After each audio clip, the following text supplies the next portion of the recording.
ബീഹാർ ജനങ്ങളുടെ അനാലിസിസ് എന്താണെന്ന് വെച്ചാ യാദവന്മാരെല്ലാവരും കൂടി ചേർന്ന് പസ്വാനെ വഴക്ക് എന്റെ പറയുകയാണ്. ദൈവമേ, ഇതാണ് അവരുടെയൊക്കെ ഒരു ഡിവിഷൻ. അതാണ് അവർ ചെയ്തുകൊണ്ടിരിക്കുന്നത്. നിങ്ങൾ തന്നെ പറയേ, എല്ലാ യാദവും പാസ്വാന് എതിരായിട്ടാണോ ഉള്ളത്?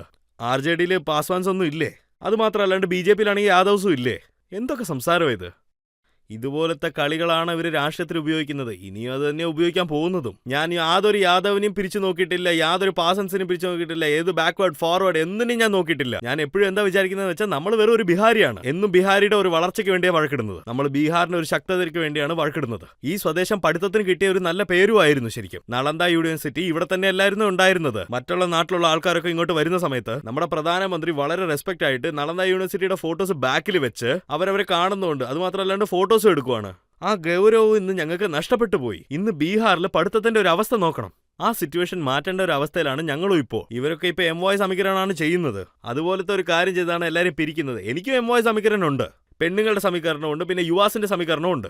ഏത് ജാതി ആയിരുന്നാലും ശരി, ഞാൻ എല്ലാവരും ഒരുമിച്ചാക്കും. എല്ലാ ജാതിയിലുള്ളവരായാലും ശരി, ഞാൻ എല്ലാവരും ഒരുമിച്ചാക്കിയിരിക്കും. ഏത് മതത്തിലുള്ളവരായാലും ശരി, എന്തായാലും ഞാൻ എല്ലാവരും ഒരുമിച്ചാക്കും. ഒരിക്കലും ഞാൻ നിർത്താൻ പോകുന്നില്ല.